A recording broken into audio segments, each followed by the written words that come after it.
So let's say in the past 30 years, is any other landmark book that you could think about that you would like to recommend to the listener to kind of help them to get to the level of success that you are?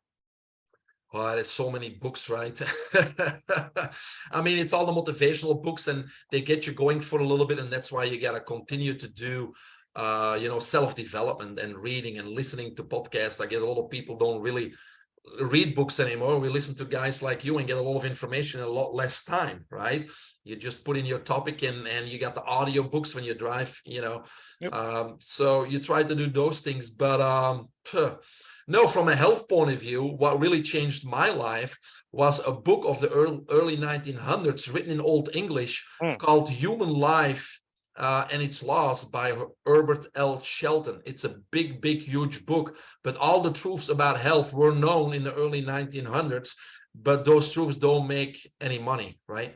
Mm. So what I did with that book, that motivated me to write my first book, because I took the principles in that book and I basically put them into our society and our culture right now versus the early 1900s. So that's a book that certainly changed my life.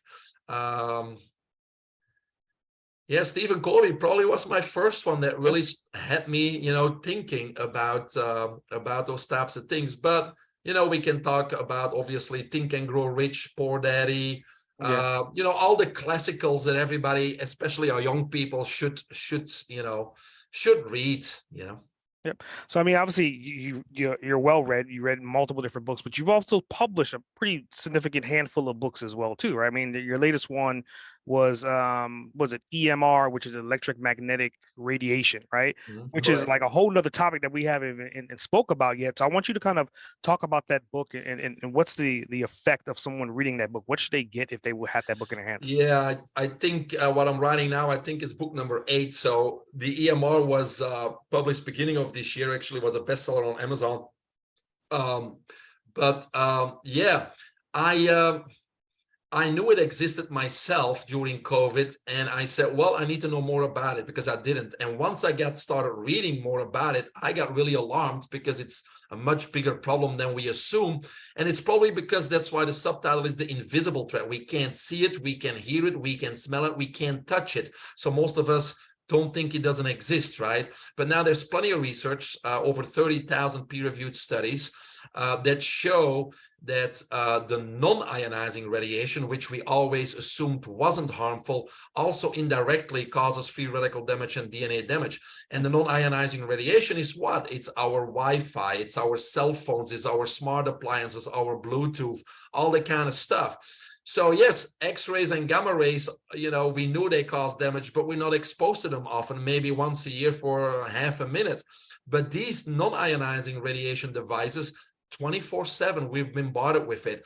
So I really got alarmed by doing my own research, and that's why I said, damn, I got to share this information.